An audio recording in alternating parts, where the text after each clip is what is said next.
right, ladies and gentlemen, welcome to CAGcast episode number 609.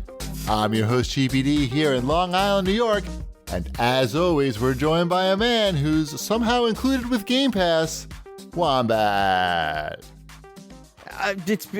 Yes, I sold my soul to the Game Pass people. No, nobody. Right? That's only with Epic Game Store. That's only with, you can't sell your soul. Oh, I'm to sorry. Epic Game That's Store, true.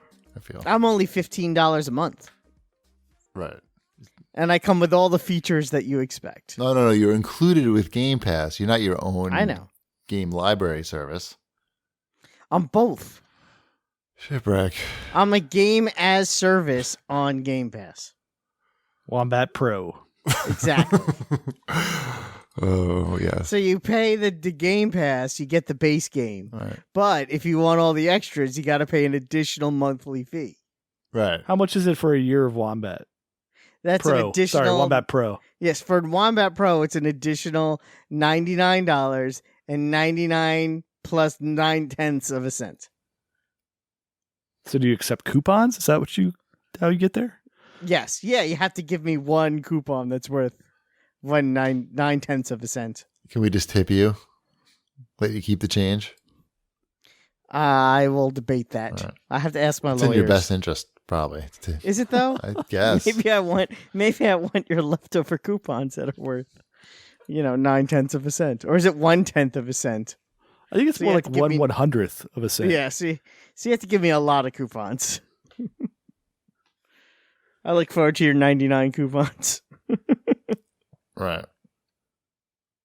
Actually, it would be 90, but whatever. Doesn't matter. I want to hear you do math for like 10 minutes. 90 1/100ths is the same as 9/10. I don't want to deal with math right now, actually. Sorry. To be honest with you. You don't In have to any check capacity. Wombat's math. Anybody's math. Got enough math going on over here. Mm-hmm. You know what I want to hear about? Your camping trip.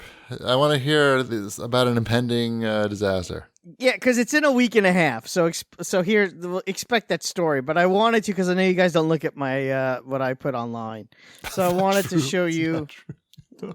I know it's true. So I thought I'd read you guys the list of equipment that I need for a overnight camping trip. Okay. This is for one night. Yeah. I'm going to preface that again. Right. 20 minutes from my house. For you and a 7-year-old? An 8-year-old boy. 8-year-old. Okay. Yes. Okay. I need one tent. Yep. A waterproof tarp to set up under the tent. A Sounds light. prudent. Okay. A cot, inflatable bed, or sleeping mat. Mm-hmm. Get that out of there. One of those. Mhm. You don't need those. Sleeping bag and pillows. Okay. Blankets. Okay. A Wait. case of What are you going to do with the bottled blankets? water. You already have a I sleeping guess the bag. blankets go over the sleeping bag? The blankets could be for like if you're sitting around the campfire. Yes, that's good. I'll take it. Just get a Snuggie. Just go yes. Snuggie route. You already have a case of Snuggie, bottled right? water. Yes. He's wearing one right now. Three bundles of firewood. You have to bring fire. Lunch. Oh my god. Yeah. A working flashlight. A Wait, whistle. you already had a light. Pocket knife. Yep, I know. Layered clothes. A wool cap. Warm pajamas. A change of socks and underwear. Gloves. A canteen. A backpack. What's happening? Boots. Wait, go back to what's happening with your underwear. I don't know. Well, I'll get to that part. Folding chair. Uh-huh. Glow stick. One black garbage bag per family. And a good spooky story. I assume that's what the change of underwear is for. And a pack mule. Seriously. I'm looking forward to when you come back from this trip, learning how much of this stuff you used while you were there. Exactly. Particularly if you had to go to the second set of underwear. Because I'm notorious for packing light, generally speaking. Like when we go on trips, I pack the barest amount at of things. most one pair of underwear. Yeah, basically. I get yelled at all the time. Is that really all you're taking? Shipwreck's the opposite what else of do that. I need? I know. his E3 trips. Mm-hmm. Yeah, I'm like, if it doesn't fit on my back, I don't, Right. if it doesn't fit in the overhead bin, I'm not taking it. Right. I could go camping at any moment. I have all that with me. Yeah. So It'll be very interesting. I have to get all that together, and it'll be a good time. Did you say a folding chair? Yes, a folding chair. But yes. what good is one folding chair between the two folding chairs? Oh, how you gonna carry all this shit? In the trunk of a car. I hope the campsite is close to the parking lot. Huh. I think all that stuff comes pre-installed in the back of my Subaru. So. Right, just push a button. We have the, luckily we have the Explorer, so it'll all fit in the car. But right, nice. Hey, speaking of car, Wombat, I had a car experience that I want to share with our audience because it might help them with their car experiences because people have common shared car experiences. Okay. So recently, I parked my car in a community parking lot to go get ice cream, and when I came back, I noticed that there were some scratches on the bumper, and I was like, "Oh my God, what happened?" And right away, some guy came out, and he's like, "Oh, I waited for you to come back." No, he says, "Have you told this story before?" I got a follow up. Okay, so I told you this part of the story. Okay. Yes. I've got a follow up. Did I tell you the whole story? The whole to the that you went to like 3 different places about getting it fixed? Oh, okay. I told it. Well, the story came to a conclusion because I got it fixed and I got my money. So excellent. Congratulations. Yes. I'm glad that worked out. The point is, don't take the insurance. The first place you go to is estimate as being a fact. If it sounds like it's too much, there's a good chance that it's too much. I'll even add to yours when you go to take your car in for just general maintenance and service. Yeah. Don't do any more than you need to get done. Why? They try to like pile extra shit on? Oh my God, every time. I went there last Wednesday because my car needed regular maintenance. I knew I was overdue. It was over mileage. I needed an oil change. I needed my state inspection sticker. I needed my wiper blades replaced. And I needed the air conditioning the AC filters. I needed those replaced. Right. Are you going to the dealer for this, or this is like? Yeah, I go to the dealer for this. Those are the 4 things I knew I needed. I knew I needed those 4 things. And he's like, okay, well, you could do the package. The package is like $300. I'm like, but I really only need those 4 things. He's like, yeah, that would be like $120. I'm like, fine, done. And he's like, great. It'll, and I was the first person there in the morning. He's like, it'll be like an hour and a half. Just have a seat and we'll let you know when it's ready. And then he comes out and he says to me, he goes, so we took a look at your car, and in addition to the things that you need, we think you need these 2 additional things. And one of the additional things was you need a new battery. I just had the battery in that car replaced 6 weeks ago. What? There is no way that car needed a new battery. Right. And I told him that. Oh, shit. I'm awkward. Like, I just had that battery replaced. What did he say? There is no way that... He's like, let me go back and have the guy take another look at it. And then he comes back and goes, well, it was a little dirty. Once he cleaned it up, he could see that it was a new battery. What the fuck? Like, well, maybe you should have done that before you came to me and said, cost me money. I should get a $70 battery from you guys. And then he goes, well, what about this other thing that we think you need that costs $200? I'm like, no. If I didn't need that, then I'm pretty sure I don't need that, too. What was the other thing? I don't even know. I don't even think I at that point, you were probably like... Brakes. It was brakes. Right. Wombat said I don't need those. Right. Well, here's a good... That's, what's funny? Right. About a year and a half ago, I had my brake pads replaced because the car's not new anymore. Yeah. And the time after when I went back, like 6 months later, they came out and said I needed new brake pads. Don't they know in the computer, like you just came for that? They don't bother? I had to go through that. Why do you keep going back to them? Well, because I get like big discounts because it's the dealership and I got my car there, so I get stuff relatively cheap. But this time I was like, and it only happened that one time with the brakes. Like, I'm willing to give it the benefit of the doubt. Maybe I just got a real asshole that day. Like, one time I'm willing to let it slide if it's a place I've been to maybe, I don't know, 15 times, and that's the one time that happened. I'm willing to say this is an isolated incident. That guy was a jerk. But when it happens the second time, I'm like, oh, this is their new procedure because it's 2 times in a very short time frame. So I, they send you a survey after you get your work done. And I left like the nastiest comments. I got phone calls from every manager and executive. Yeah, I mean that's fucked up. They can't try to like fuck you over. I don't know, and they were very apologetic. Yeah. They're like, "We are so sorry. That should never have happened." I'm like, "Why would I trust any?" And I said to him, "Like, the worst part is now I don't know what my car needs because I assume anything you tell me is a lie." So how do I know what what if my car is leaking fluid? I don't know, because if you tell me it is, I don't believe you. Right. I'm going to die now because I'm not going to get any maintenance on my car and I won't have any brakes. And it'll be your fault. It's your fault because everything that comes out of your mouth is a lie. It's a goddamn lie, you son of and the guy's like, they just hired me in March. And I'm really trying to overhaul the whole department. A lot of these guys, they're going to be gone by the end of the year. There's going to be a whole new crew. Right before Christmas. So you're trying to make me feel better by telling me the guy who worked on my car knows he's losing his job. Right. I feel so comforted. Right. Let me just loosen this thing right here for this guy. Yeah, exactly. Ugh. Oh man, that's my car story. No, that's bad. Yeah, literally, I just got the battery because the battery died. The car died in front of my house, and AAA came and did the battery for me. It's hard to find honest people in these businesses. Some of these businesses, exactly. Yeah, and it's like if you're gonna lie about something, like just really check it. Like if you're gonna lie about something like the battery, check that the battery isn't brand new. Better be sure. Yeah.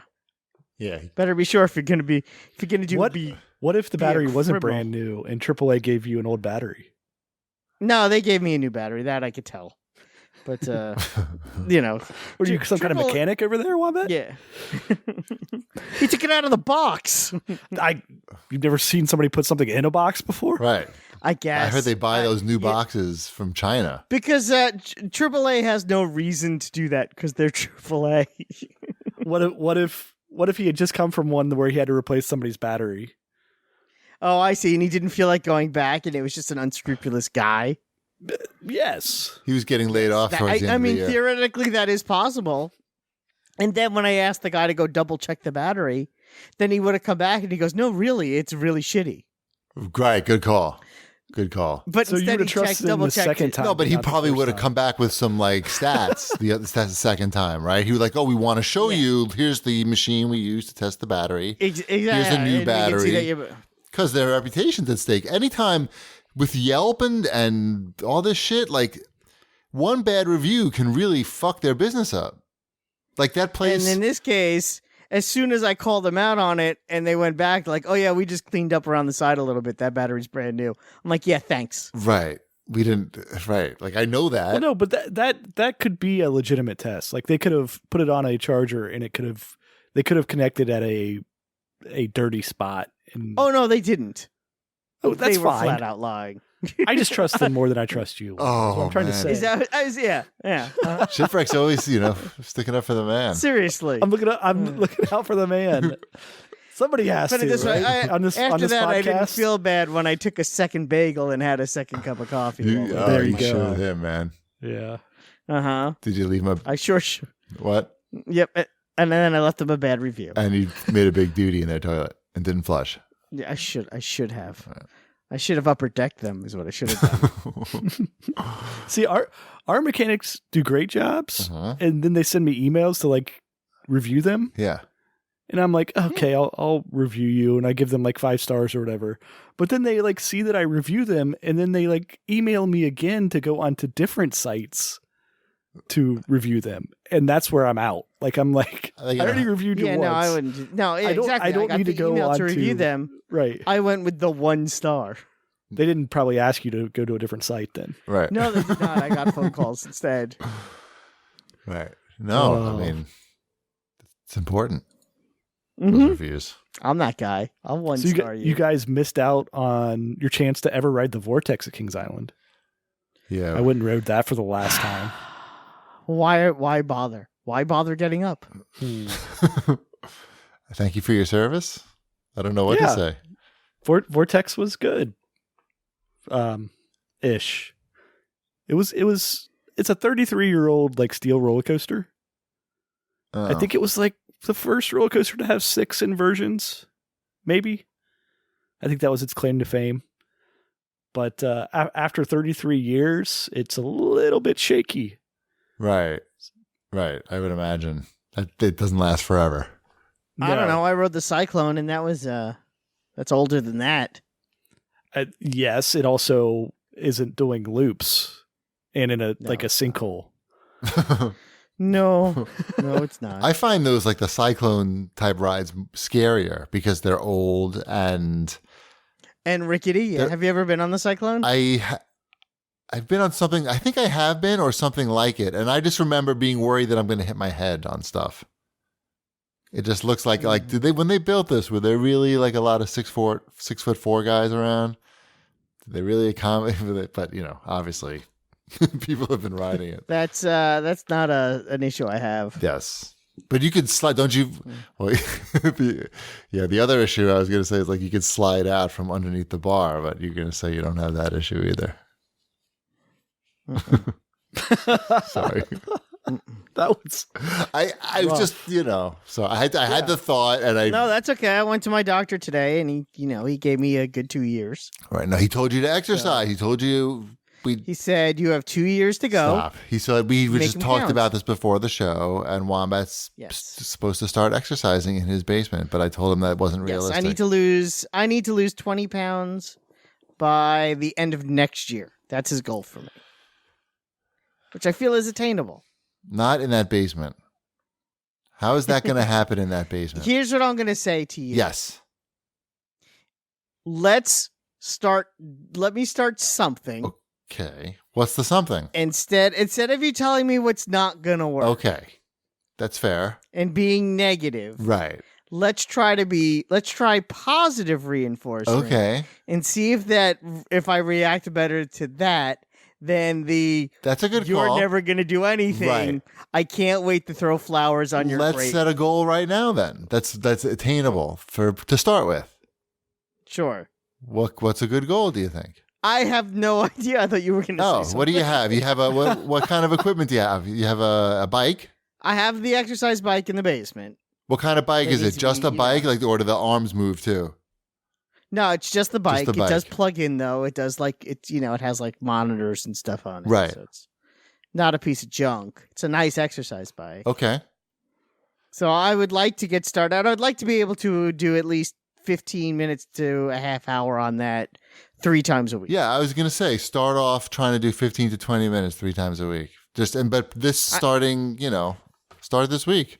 What are you waiting for? Yeah, maybe I'll start tomorrow. Who knows?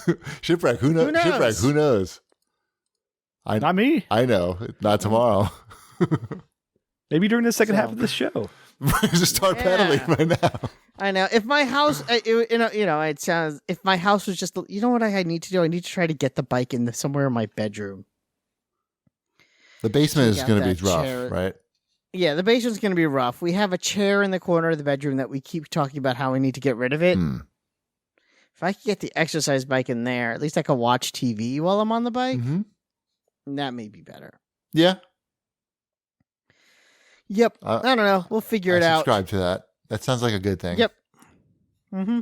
Just don't break your toe on the exercise bike once it's in your bedroom. Yes. I'm good at that. Yeah.